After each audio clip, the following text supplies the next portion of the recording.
రెండు విషయాలు కూడా రెండు పార్టీలు కూడా సృష్టించినటువంటి వ్యవహారం మొత్తానికి సృష్టికర్త రాధాకృష్ణ గారు. దానివల్ల రేగిన భావోద్వేగాలు ఇరుపక్షాలకి కూడా అంతే కదా. ఇప్పుడు ఆయన ఎడిటోరియల్ కాలం రాశారు. ఆ ఎడిటోరియల్ కాలంలో ఏమన్నారు, పవన్ కళ్యాణ్ ఇట్లాగా ఎదిగిపోతూ ఉండటం అన్నటువంటిది లోకేష్ ఎదుగుదలకు ప్రమాదం అని రాసింది ఆయనే కదా. పవన్ కళ్యాణ్ ఇండివిజువల్గా తనను తాను ప్రూవ్ చేసుకునే ప్రయత్నం చేస్తున్నాడు, ఈ ఇష్యూల్లో ఆ ఇష్యూల్లో జోక్యం చేసుకోవడం అన్నటువంటిది అది లోకేష్కి ప్రమాదం అని కార్యకర్తలు భయపడుతున్నారని ఆయన భయపడ్డారు.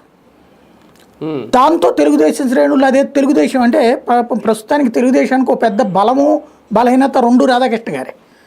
ఆయన అది రాసేటప్పటికి అది తెలుగుదేశం ఉద్దేశం అనుకున్నారు వాళ్ళు. రెండవ వారానికి వచ్చేటప్పటికి డిప్యూటీ సీఎం అంటే అదేదో పెద్ద గొప్ప పోస్ట్ ఏం కాదు, 6,000 అని ఆయనే చెప్పాడు.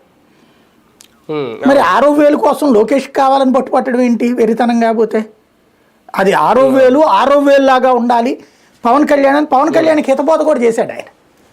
ఈ రెండు ఎడిటోరియల్ కాలమ్స్ ఇంపాక్టు తెలుగుదేశం పార్టీకి దాన్ని ఆపకపోయాడు. ఫస్ట్ వారం రాయడం, రెండో వారం మళ్ళీ కంటిన్యూ చేసేటప్పటికి ఓ ఫీలింగ్ తెలుగుదేశం క్యాడర్లో ఏమొచ్చింది, ఓహో మనోళ్ళు ఏదో స్కెచ్ చేస్తున్నారు అంటే.